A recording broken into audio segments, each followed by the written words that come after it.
Paz do Senhor Jesus. Amém. Glória a Deus. Como Deus já tem falado, né? E grandes coisas Deus já começou a fazer aqui nesse lugar. Você crê? Deus já começou a fazer. Deus já começou a fazer grandes coisas. Que consagração extraordinária, irmãos. Vamos dar aqui continuidade na palavra. Antes eu quero mais uma vez agradecer. Sempre é importante isso, a gente agradecer, porque é Deus, né, que tem usado aqui os seus servos, o anjo dessa igreja, pastor Renato.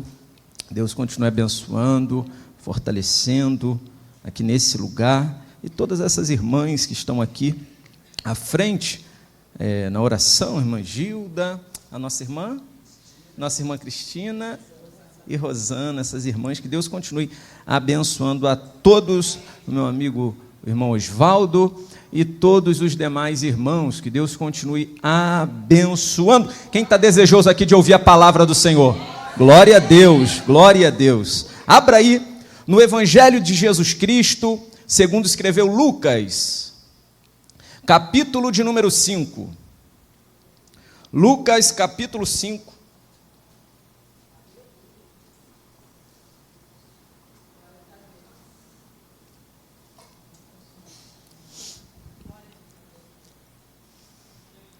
Lucas capítulo 5, vou ler a partir do versículo de número 1 até o versículo de número 11.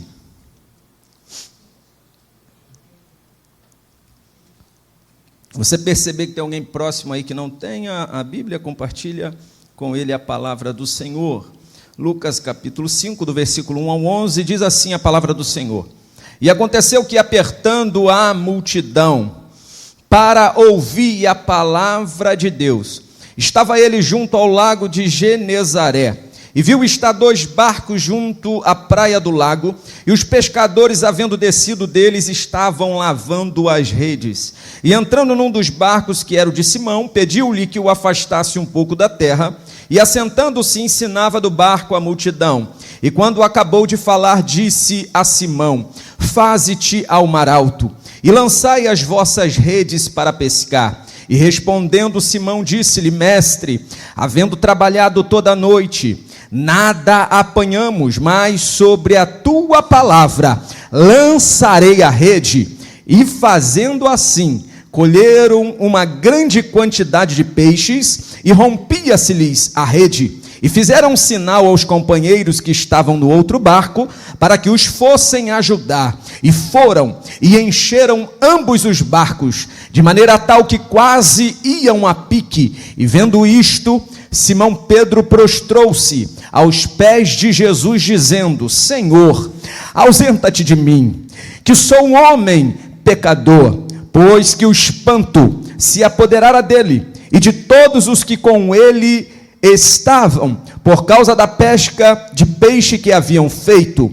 e de igual modo também de Tiago e João, filhos de Zebedeu, que eram companheiros de Simão. E disse-lhe Jesus a Simão: não temas, de agora em diante serás pescador de homens. Não temas, de agora em diante serás pescador de homens. E levando os barcos para a terra, deixaram tudo e o seguiram. E será que você pode glorificar pela palavra? Glória a Deus, aleluia, glória a Deus pela sua palavra. Eu quero pregar nessa manhã sobre o seguinte tema, usar aqui um tema, uma temática para essa mensagem aqui nessa consagração: rompendo uma noite de frustração.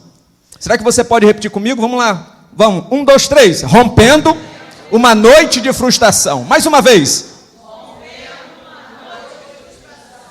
Eu quero pregar sobre essa temática e fazer você entender, através dessa mensagem, que uma noite de frustração, eu quero que você coloque aí na sua mente, é tudo que você atravessa, ou está atravessando, ou você já atravessou. Para alguns, você só lembra do que você passou e você só está cantando o hino da vitória. Para outros, você está no meio do processo e você reconhece: eu estou no meio da noite de frustração. Para outros, eu quero já liberar a palavra aqui profética sobre a tua vida. Você está no final da noite de frustração. Então, rompendo uma noite de frustração, ou seja, todos que estão aqui reunidos nessa manhã estão incluídos nessa mensagem, porque Deus vai nos dar a vitória em meio a tudo e a todos. Essa é a mensagem cristocêntrica. Porque quando Jesus chega ali para esses amados pescadores, eles tinham atravessado uma noite de frustração.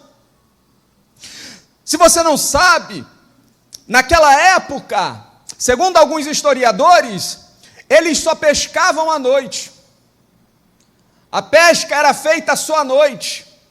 Porque aqui, como nós lemos no texto, Lucas vai citar o nome desse ambiente que eles pescavam, de Lago de Genezaré. Você vai ver que este mesmo lago tinha o nome também de Mar da Galileia, ou de Tiberíades. Era o mesmo ambiente, era o mesmo mar, só que esse grande mar era um lago. Era um lago com uma grande extensão, aproximadamente 200 quilômetros de comprimento e 12 quilômetros de largura. Então era um ambiente muito espaçoso. E ele é alimentado pelo Monte Hermão, que todas as manhãs desciam sobre aquele grande lago. Então ali era um ambiente propício. Só que, durante o dia, os peixes iam para as partes baixas. Essa é a explicação. Os peixes iam para a parte baixa daquele grande lago. Então não tinha pescaria, não tinha pesca de dia. A pesca tinha que ser à noite, porque na noite os peixes vinham para as partes altas, onde eles conseguiam jogar as suas redes, né, e pescar, ser bem-sucedido. Só que aqui esses homens, eles não eram pescadores, né, iniciantes, eles eram pescadores profissionais. Uma outra linha de pensamento aqui para você entender, é que às vezes a gente fala de um texto, mas vamos entender o contexto aqui da época. Trazendo aqui para os nossos dias. Hoje é qualquer um, irmão, que tem condição de ter um barco. Esses homens não eram qualquer homem da época. Eles tinham a sua estrutura e desenvolviam a sua profissão naquela área acerca de pescaria. Então isso já diferencia esses homens de muitos. Eles eram proprietários de um bem. Creio eu, que eles eram muito habilidosos naquilo que eles faziam. Só que eles atravessaram uma noite de frustração. Eu tive já convivência, porque eu já morei, a minha família, uma parte da minha família mora numa área onde tem praia, e uma parte ali dos meus familiares trabalhavam. E na época, hoje eles não vivem mais, não dependem mais de viver da pesca. Um dos meus familiares tinha traineira e eles partiam para alto mar, chegavam a ficar 3, 4 dias pescando, traineira toda preparada, né? Tem todo um preparo, né? Até cama, tem beliche, muito bem feito, um barco muito estruturado. Então, o que eu aprendo aqui? Não é qualquer pessoa que tinha um barco, isso já diferenciou esses homens aqui. Só que Jesus, naquela manhã, estava ali, naquela noite de frustração. Aqui eu já quero começar a ministrar a palavra sobre a tua vida e aplicar essa mensagem para você. Meu irmão, Jesus chegou.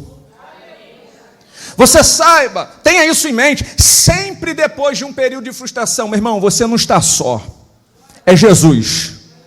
O que nos diferencia do ímpio é que o ímpio está nesse mundo e fica nesse mundo, é humilhado nesse mundo, sofre nesse mundo, é envergonhado no mundo, e quando fica no mundo, nós não, irmão. Nós podemos passar por qualquer tipo de situações. Por isso que Jesus disse: no mundo tereis aflições, mas tem de bom ânimo, porque eu venci. Jesus também vai instruir no Evangelho segundo escreveu o evangelista João: não vos deixarei órfão, enviarei outro, o Consolador, para que vos console. Ou seja, Jesus estava querendo dizer para os seus discípulos: da mesma maneira que eu estou com vocês, o Espírito Santo vai ficar com vocês. Isso aqui, irmão, já é o suficiente para você glorificar a Deus. Sabe por quê? Você jamais ficará só. A noite pode ser de frustração, as lutas são intensas, as batalhas são intensas. Entendeu? Acontece. Você vai atravessar adversidades, dificuldades. Por exemplo, sexta-feira agora, minha filha de uma hora para outra começou a se sentir mal, e ela já estava reclamando com algumas dores no estômago, sem eu esperar. A gente passou a noite toda no hospital com a minha filha. Eu, minha esposa e minha filha passamos ali, saímos do hospital, já era 5 horas da manhã. Eu não esperava de fazer aquela vigília ali naquele hospital, mas algo de repente que acontece. Mas, meu irmão, nós temos que entender que em meio a todas as batalhas existentes, porque a nossa luta ela é espiritual. Minha filha fez toda a bateria de exame, sangue, urina, tudo que o médico precisou para fazer. Meu irmão, não constou nada. Nada. Irmão, tem coisas que nós humanamente jamais iremos explicar, mas são batalhas no mundo espiritual para tentar minar nossa força, para tentar nos atingir, para tentar abalar o nosso psicológico, para tentar desestabilizar você. Mas nós temos que ter a confiança. Depois de uma noite de frustração, Jesus está na praia, Jesus está na beira do mar. Nós vamos ouvir e ver Jesus. Aleluia! Primeiro, irmão, é isso. Você não é qualquer um. Você é alguém que Deus escolheu para dar certo. A sua situação pode ser complicada para muitos, para Deus não. Muitos podem até olhar a tua situação e pensar assim: pô, esse aí, meu irmão, vida toda enrolada, isso aí, meu irmão. Não. Jesus olha a tua situação e já tem solução. Ele já olha o teu final. O que vai depender só da sua perseverança. Você tem que atravessar. Você tem que reconhecer. E foi justamente isso aqui que aconteceu. Esses homens, eles eram homens preparados, capacitados, instruídos. Você não vê em nenhum momento esses homens aqui, depois de uma noite de frustração, se menosprezando, irmão Osvaldo, por causa daquilo que eles atravessaram. Você não vê. Pelo contrário, quando você lê o Evangelho de Lucas, do capítulo 4, do versículo 16, capítulo 4, 16, até o capítulo 9, o versículo 50, fala do ministério do Salvador. Do capítulo 4, do versículo 16, até o capítulo 9, até o versículo 50. Fala do ministério do Salvador, o ministério de Jesus. Aí vamos lá. A parte inicial, Jesus anuncia o propósito dele, do ministério dele, que vai do capítulo 4, do versículo 16, até o versículo 44. Jesus anuncia o propósito. Quando Jesus anuncia o propósito, você começa a perceber que as multidões se admiravam, ficaram admirados do propósito que foi apresentado. E o que aconteceu? No versículo 44 do capítulo 4, Jesus pregava nas sinagogas da Galileia, começando a anunciar a palavra, os ensinamentos. No versículo 1 do capítulo 5, a multidão apertando ali Jesus. Porque as multidões vieram, porque Jesus já tinha anunciado o seu propósito, o propósito do seu ministério.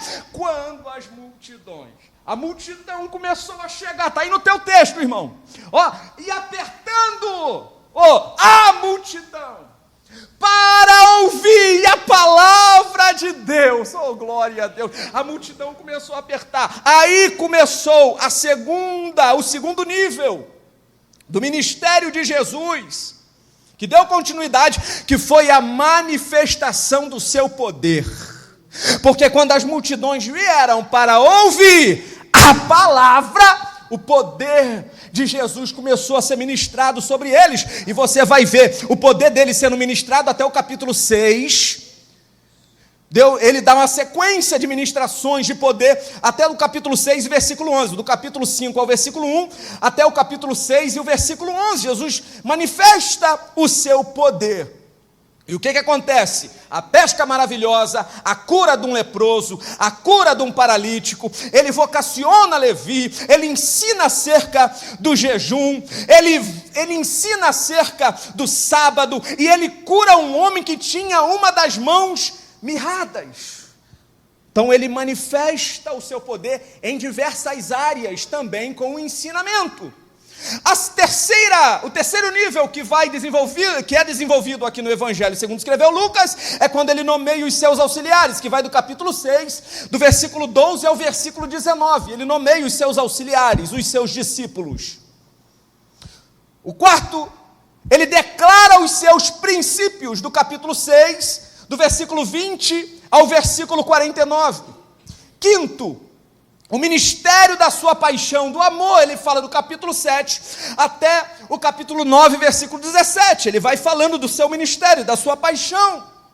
E a sexta etapa, relacionada aqui no Evangelho segundo escreveu Lucas, ele revela a sua cruz.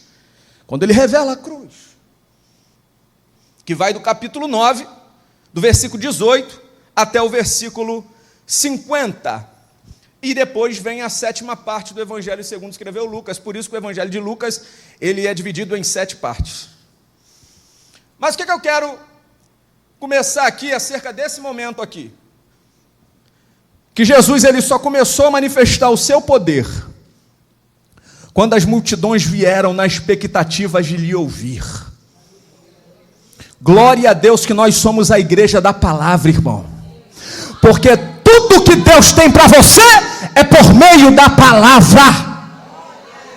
Pode ser que muitas coisas extraordinárias aconteçam, pesca maravilhosa, glória a Deus, é algo extraordinário que Deus vai fazer nas minhas finanças, é algo extraordinário que Deus vai fazer na minha profissão, é algo extraordinário que Deus vai fazer, e Deus vai fazer com que muitos vejam o que não viram, no momento que eu tentei e não tive sucesso, mas eles vão ver que Jesus me deu vitória no meu objetivo.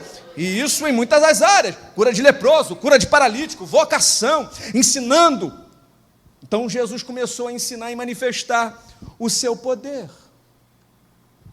Só que em nenhum momento esses homens aqui ficaram contrariados. Em nenhum momento. Jesus simplesmente, quando a multidão apertou, ele viu 2 barcos junto à praia do lago. Jesus vê ali, reconhece o trabalho dos pescadores, e o texto diz que os pescadores estavam descidos deles e estavam lavando as suas redes. Lavar rede era uma atividade que era uma prática diária. Eles tinham, se você for conversar com qualquer pescador que trabalha, que vive disso, não é pescador amador não, ele pega tudo aquilo que ele vai pescar, ele bota dentro de uma bolsa, deixa lá, mas uma pessoa que vive disso, que tem rede, que trabalha ali com rede, profissional, meu irmão, ele faz a manutenção daquilo que ele usa, porque se você não fizer a manutenção da rede, você não vai ter sucesso, porque a rede fica toda furada.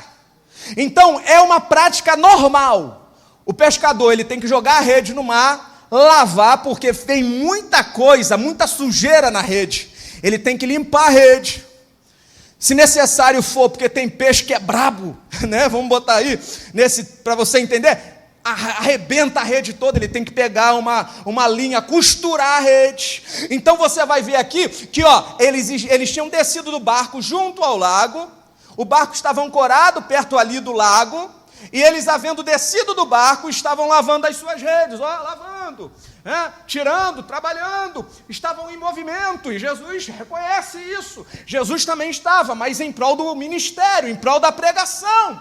Só que no versículo 3, e entrando num dos barcos, irmãos, eu acho isso aqui muito interessante, porque nós temos que estar pronto para deixar Jesus utilizar aquilo que é nosso.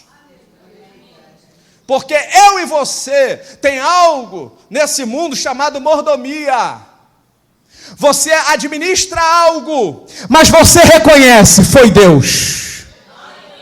Foi Deus que me abençoou. Eu não sou desempregado, Deus me abençoou com uma porta de emprego. Eu tenho uma casa. Deus me deu uma casa. Pastor Luiz, eu estou num aluguel, glória a Deus, mas eu estou ali, Deus está me dando vitória, Deus está me honrando, mas eu vou ter minha casa. Mas você tem visto, Deus tem sido fiel, ou tem faltado alguma coisa para você? Deus tem sido fiel, você está administrando. Aí uma pergunta, aquilo que você administra neste mundo, está para o uso de Jesus? Está à disposição de Jesus? Ou aquilo que você administra diante das tuas decepções, olha aí, presta atenção nisso aqui, diante das suas decepções, não, está ao cuidado de Jesus, aos cuidados de Jesus, se der tudo bem. A partir do momento que não dá certo, Jesus, não, assim não. Assim não, pastor Renato, assim não dá para servir, assim não dá, assim não tem como eu botar nada à disposição, porque não está dando certo. Por que eu vou botar à disposição se não está dando certo? Meu irmão, não tem jeito, entenda isso. É o que a gente está cantando aí, mas viver isso é muito difícil. Cadê o abençoado do teclado aí? Está por aí, o abençoado do teclado? Me ajuda aí, me ajuda aí. A gente canta muito, mas viver é difícil, irmão. A gente prega muito,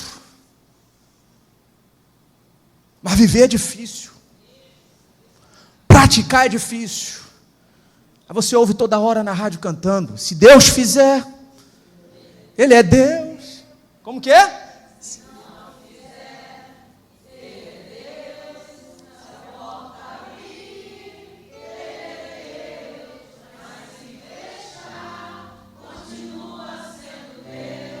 Se as doenças vier, Ele é Deus. E se curado?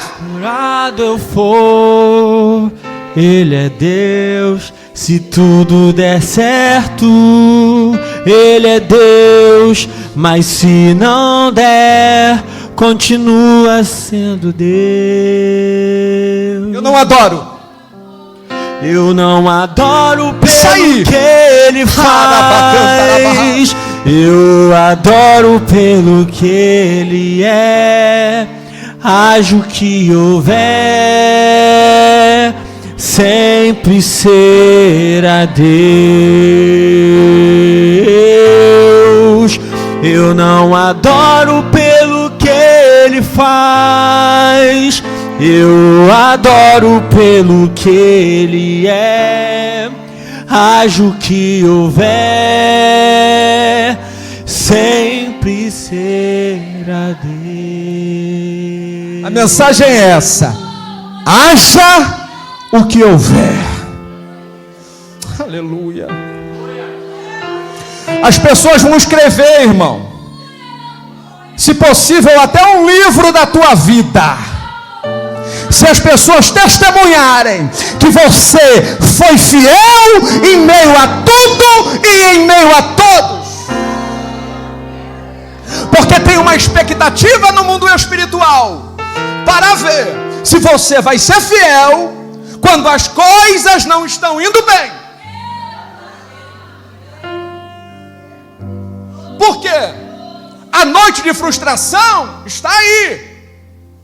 As adversidades vêm, eu só estou usando um texto para aplicar na sua vida. As adversidades vêm, a noite de frustração vem, as dificuldades vêm, as batalhas espirituais estão aí para serem enfrentadas por crentes, porque crente, ele aprende a ser espiritual. Batalha espiritual é para a gente mesmo, irmão. Você vai achar no decorrer da sua trajetória inimigos que eu chamo como inimigos gratuitos. Do nada, a pessoa fala, eu não vou com a tua cara. A pessoa não te conhece. A pessoa não sabe a tua história. A pessoa não sabe de onde você veio. A pessoa não sabe o que você passou. Não, pastor, porque hoje já estou com 30 anos. Ela não viu nem como você chegou até a essa idade. Ela não sabe nada de você. Ela simplesmente olha para você e fala, eu não gosto de você. Eu não vou com a tua cara. E o evangelho, a trajetória cristã, o evangelho nos ensina. Temos que amar. Porque se você ama apenas aqueles que te amam, é um efeito natural. Porque amar é decisão da vontade. Você decidiu, eu vou amar. Então você tem que decidir amar quem te persegue. Você tem que decidir amar quem se levanta contra você. Foi falado aqui nessa manhã. Eu não vim julgar. O evangelho de Jesus ensinava isso. Porque ele se apresenta na primeira instância como advogado. Mas em breve, eu creio, pela palavra, segundo está escrito, ele virá como juiz. Mas nesse momento, é advogado. Está guerreando as nossas causas, ele está pelejando as nossas causas. Você está numa trajetória cristã. Então, as adversidades, elas virão, mas você tem que suportar. Você tem que passar esse momento cantando louvores, irmão. Essa pessoa que hoje te persegue sem causa, ela não tem noção por que está fazendo isto. Se não fosse isto, Paulo não ia ensinar na epístola, segundo ele escreveu aos Efésios, no capítulo 4, 27, não deis lugar ao diabo. Se o diabo entrou até em porcos, irmão.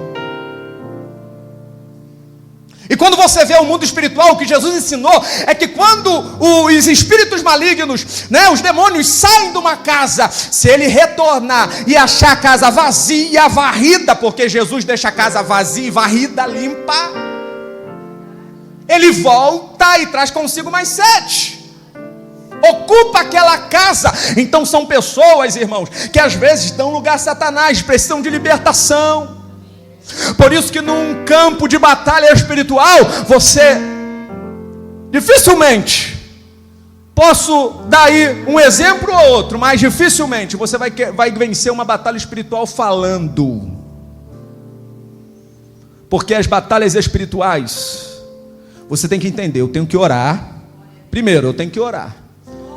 Segundo, eu tenho que reconhecer que quem me justifica é o Senhor. Deus vai justificar você. E o que permeia a nossa vida é o tempo. Nada melhor do que o tempo, irmão. O tempo é aquele que revela. O tempo é aquele que ensina.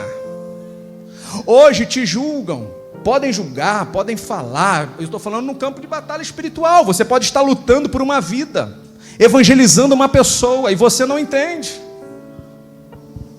Uma vez eu trabalhava numa empresa na época. Eu evangelizava um rapaz todo dia, irmão Gilda. Todo dia, irmã Gilda. Eu evangelizava esse rapaz, conversava com ele. Só que ele era muito oprimido, muito atribulado. Nessa época, isso já há alguns anos atrás, e eu falava de Jesus para ele. Ele era atribulado.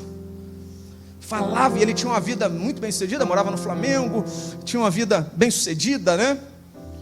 Então, ele vivia uma vida arregalada, bem. E eu falava de Jesus para ele. Ei, Jesus, o quê? Aí chegou um dia que ele estava tão atribulado, que ele falou um monte de coisas horrendas. Tentando me afrontar, falou um monte de coisa. Só que nesse dia, Deus falou para mim, ao meu coração, pega esse folheto aqui. Eu dentro do trem. Aí no trem, na época se podia evangelizar, tinha os cultos evangelísticos. Aí peguei aquele folheto no trem, no culto evangelístico, levei para ele. Deus falou, dá para o Mário, o nome dele era Mário, dá para o Mário. E eu levei para o Mário, falei. E o folheto era, para onde você vai depois da morte? Falava sobre aqueles que servem a Deus, que irão, né, para o paraíso, e os que não servem, que irão, né, para um tormento, onde há choro, ranger de dentes, e no final tinha o nome de Jesus. Se a pessoa quisesse aceitar Jesus, colocava o nome dele, embaixo do nome de Jesus, tinha um espaço para ele anotar o nome dele, tipo, reconhecendo, eu aceitei Jesus, eu quero servir a Jesus, para a eternidade, na eternidade, eu quero estar com Jesus. Sabe o que o Mário me faz? Coloca debaixo do nome de Jesus uma palavra torpe. Aí eu peguei aquele, porque a gente, quando Deus te usa numa área, seja para o for no evangelismo, você tem que ter autoridade, irmão. Você não pode negociar a sua autoridade. Você está representando Jesus. Eu peguei aquele folheto ali da mão dele e falei, me dá aqui. Ele, não, me dá aqui. Não, me dá aqui. Mário, brinca com o meu nome, mas não brinca com o nome de Jesus. Faz chacota, fala o que você quiser aí, meu irmão, de quem quer que seja, não brinca com o nome de Jesus, porque diante desse nome foi dado todo o poder, no céu, na terra e embaixo da terra, a fim de que todo joelho se dobre e toda língua confesse que somente Ele é o Senhor. Peguei aquele folheto, levei e falei, meu irmão, está aqui, isso foi numa quinta-feira, quando foi no domingo, 7h da noite, 7h da noite, hora do quê, irmão? Hora do culto, você está no culto, você está indo cultuar. 7h da noite, Mário está numa garupa de uma moto, lá no Flamengo, foi comprar bebida com um amigo. Aí pastor Renato encheu a bolsa de bebida, está na garupa de uma moto, o amigo dele para no sinal. Quando o amigo toca com a moto, meu irmão, morte fulminante. 3 dias depois. Aí eu te pergunto, Deus deu ou não deu oportunidade? Naquele grande dia, claro que depois que morre segue-se o juízo, a gente não tem poder nenhum de julgar, segue-se o juízo. Mas naquele grande dia, quero usar só como exemplo, para você entender, Deus vai perguntar, Mário, o que fizeste? Porque não aceitou, porque não reconheceu. Deus usa, irmão. Na segunda-feira, quando eu cheguei, que era notório o que ele fazia, irmão, era notório. Porque sempre numa empresa ou num ambiente onde tem muitas pessoas, se você fizer a diferença ou tiver posição, você vai chamar atenção, vai sofrer perseguição. Mas quando acontece algo assim do tipo, que se torna notório, as pessoas também respeitam. Quando eu botei o pé na empresa, irmão, isso pegava lá na época 9h da manhã, quando eu botei o pé na empresa, mais ou menos um pouquinho antes do horário, que eu botei o pé na empresa, as pessoas estavam com o olho estatalado, as pessoas não sabiam como começar, já tinha um panfletinho na porta da empresa, que não ia ter expediente. Eu falei, meu Deus, o que aconteceu aqui, meu irmão? Clima de velório. Aí a recepcionista já veio, ai Luiz, tu não sabe o que aconteceu? Tu não sabe o que aconteceu? Eu falei, o que foi? O Mário, o que aconteceu com o Mário? Aconteceu isso, isso e isso. Quando foi 11h da manhã, a gente já estava lá no velório dele, foi enterrado lá no cemitério lá de Botafogo. Quando cheguei lá, meu irmão, que eu olhei o velório, o caixão, o Mário estava com uma cara, porque tu já viu, meu irmão, corpo de crente quando morre, ele morre, parece que está sorrindo, parece que ele está sorrindo, ele está, está ali, está, sabe, tá, porque, meu irmão, por mais que seja uma morte dolorosa para o crente, mas eu acho que Deus trabalha, né? Deus dá um alívio, a presença, um refrigério, porque você entende pela Bíblia que o crente, ele dorme. Eu não conheço, né, irmão Walter? Pode ser que tenha, mas eu não conheço ninguém que durma chateado. Por isso que tem pessoas que até tomam remédios, né? Acontece às vezes da pessoa precisar, e eu não me excluo disso aqui, já aconteceu comigo. Uma vez eu estava com uma carga de estresse enorme, né? O irmão Oswaldo acompanhou essa época, E eu fiquei quase 3 noites sem dormir, irmão. Afetou, eu não dormia, eu tentava dormir, não dormia, e irmão, quem está doente, busca os médicos. E eu tive que tomar ali 2 meses, irmão. Eu cancelei todas as agendas. Nessa época eu só pregava, nessa época. Isso foi no ano de 2015. Eu cancelei. E tinha agenda com filiais nossas, Jardim Bangu, Vista Alegre. E foi e agendas boas. Teve uma agenda minha de Vista Alegre, que me pegaram um pregador da prateleira de cima. Mas eu estava ali como pequeno ali. Pequeno, né? Deus sempre usa os pequenos também, né? Aí nesse cartaz tinha Elcio de Assis, e eu estava ali no meio ali, isso no ano de 2015, mas eu tive que cancelar. Falei, meu irmão, vale mais a minha saúde. É um momento, se eu estou passando uma adversidade, é um momento.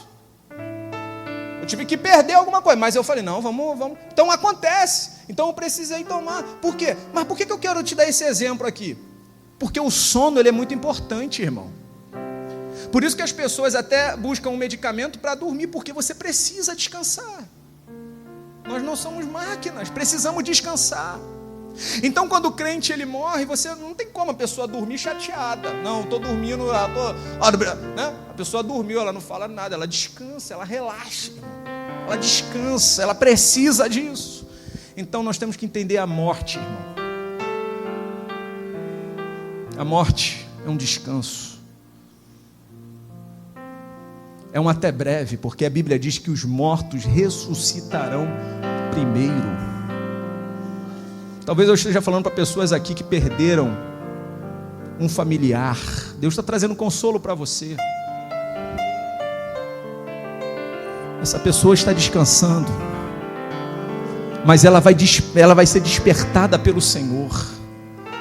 Segundo a Bíblia, os mortos ressuscitarão primeiro, depois nós seremos arrebatados, e isto que é mortal se revestirá da imortalidade, e isto que é corruptível se revestirá da incorruptibilidade.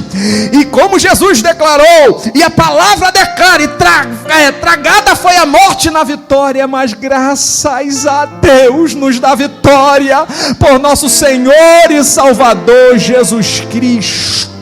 O nosso Senhor e Salvador venceu a morte, está à destra de Deus, intercede pela igreja.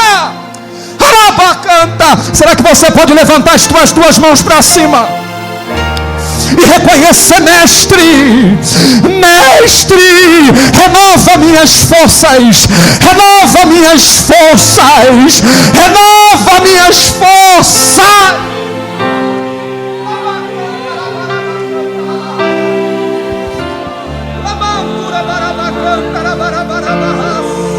Seja renovado nesta manhã, havendo trabalhado toda a noite,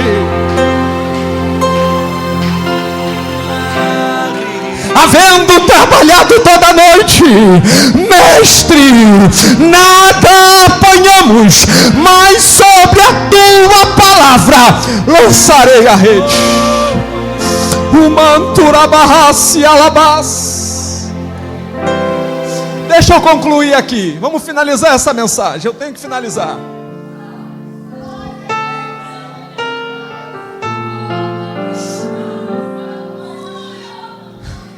Lembra o que eu falei no início? O horário não era propício, porque aqui já era de dia. Os peixes iam para as partes baixas. Mas se o mestre está mandando, irmão, por mais que na lógica, por mais que na organização, por mais que os pescadores da época pudessem olhar para eles e falar: vocês estão loucos pescando essa hora? Apenas uma conjectura aqui para você entender. Não, estamos indo porque o mestre mandou. O horário não era propício.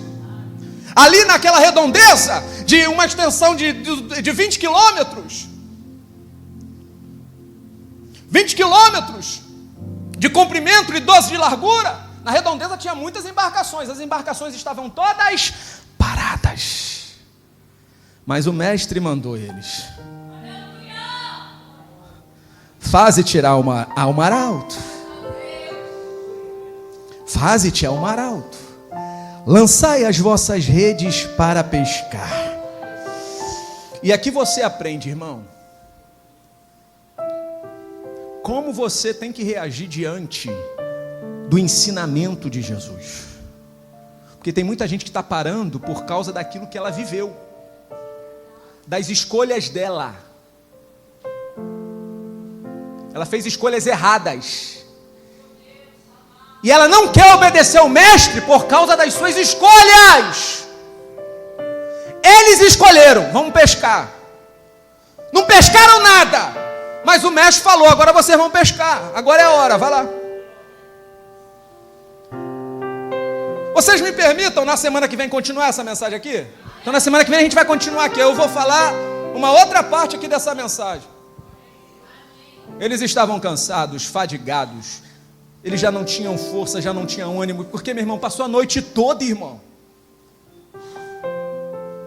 A noite toda, aí nada apanharam. Ficaram no frio, na madrugada inteira e nada apanharam, estavam cansados.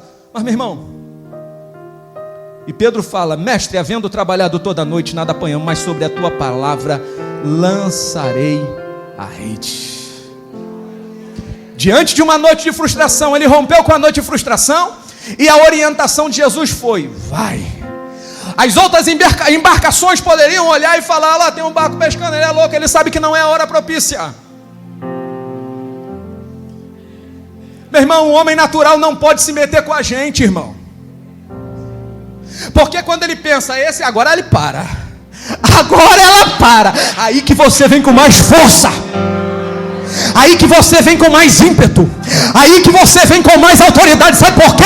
Quem te garante é Deus, quem te levanta é Deus, quem te dá unção é Deus, quem te capacita é Deus, quem renova você é Deus, quem te chamou foi Deus, quem garantiu foi Deus, quem assinou foi Deus.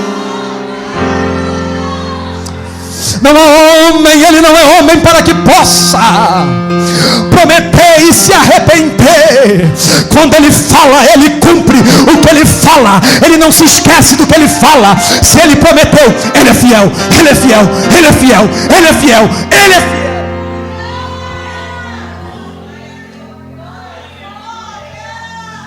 O que Jesus queria ali era fazer eles esquecer aquela noite.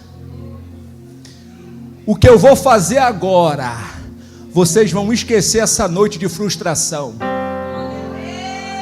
O que eu vou fazer agora, você não vai mais se lembrar dessa noite. E vou além, irmã Gilda. O que eu vou fazer agora, vocês jamais viverão isso novamente. Porque essa é a segunda parte, que eu vou continuar, vamos esmiuçar essa mensagem na semana que vem. Sabe por quê? Porque eles jamais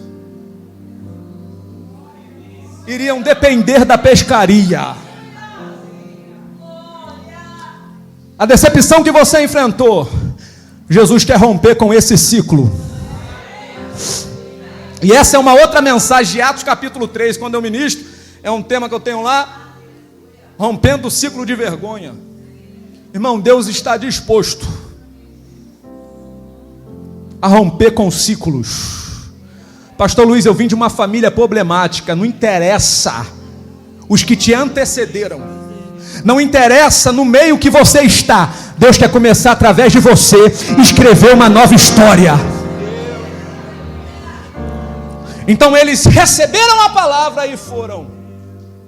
Porque todos que recebem a palavra e vão, meu irmão, as decepções que eles enfrentaram não foram suficientes para eles dizer não para Jesus. Não diga não para Jesus. Creia sempre na palavra do Senhor. Convido você a se colocar de pé.